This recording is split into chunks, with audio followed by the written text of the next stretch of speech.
Welcome back to the KBCC Garage. Here's Cliff Kissy Boy Smith. Hey folks, welcome back to the KBCC Garage.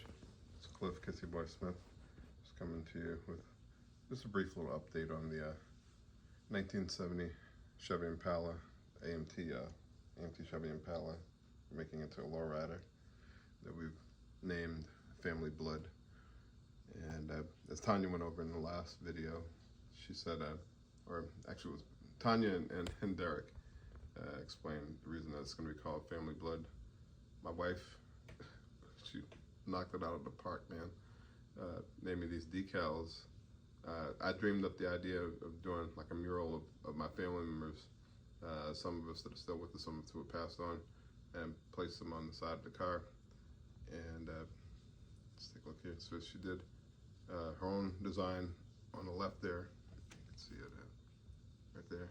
And then the Boston skyline. And then this is me, my dad, and my sister back sometime in the 90s. She's got some roses on there, and that's my mom and my grandmother. The one. See, if you're wondering why I go by Kissy Boy Smith, this is the woman who named me Kissy Boy Smith, and it's because you can see she has some cute little cheeks, and I always kiss her cheeks, and whenever she come over, she's like, "Where's Kissy Boy?" So if you're ever wondering where I got my nickname from, it was her. And there's some wife's designs, and then there's me and my brother. Me on the left, my brother on the right.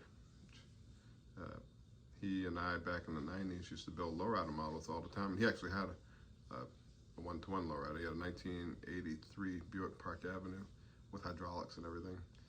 We had a lot of fun back in that. 97 was like the big year. I graduated high school. That summer, he and I were just like chilling in a lowrider the entire summer. That was a fun summer. That sticks out in my memories. And actually, his car, now that I think about it, his car was a similar maroon to this. And if I can find the picture, I'll put it up here so that you can see what that looked like.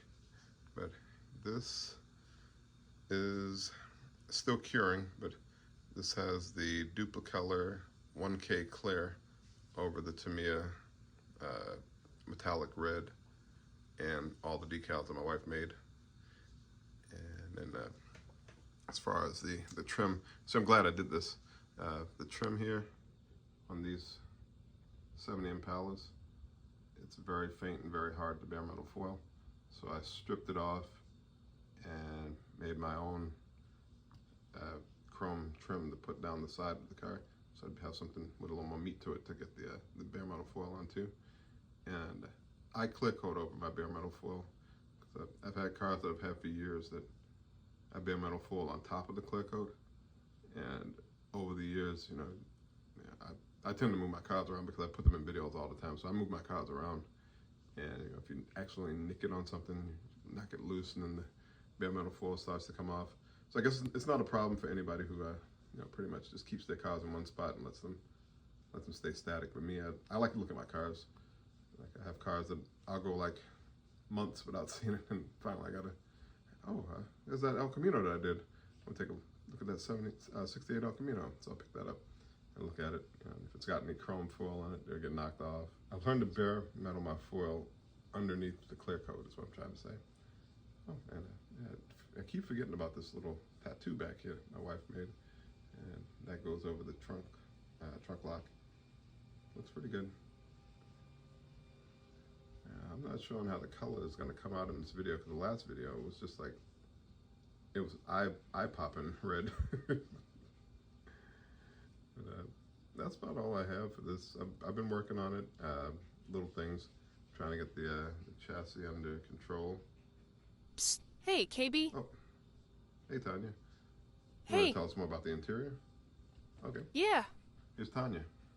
Well, now that Derek has the paint squared away, now it's time to focus on the interior. As you can see, the bucket seat won the pole, so we've colored them up and installed them in the interior bucket. Jessie and Daisy are masters at interior work, so we turned them loose on the interior. Check this out.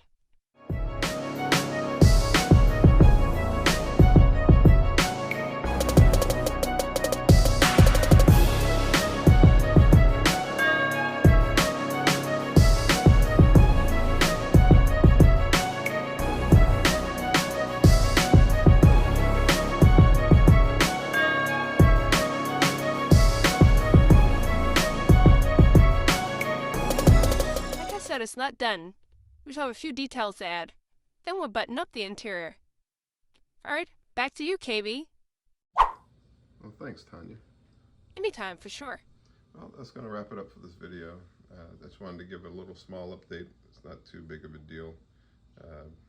Oh, yeah, I didn't show the top.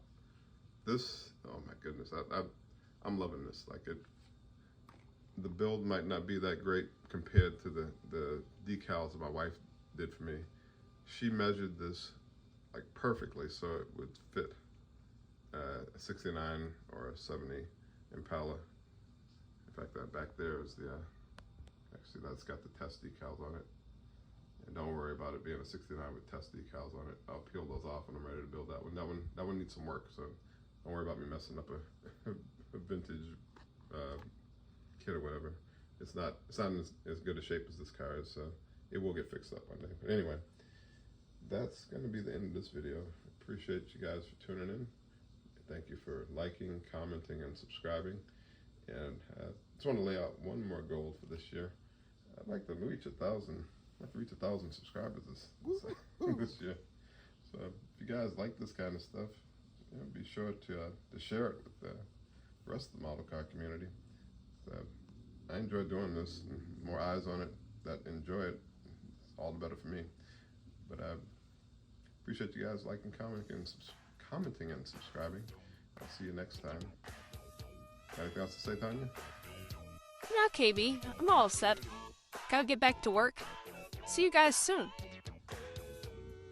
All right, then. Y'all take care.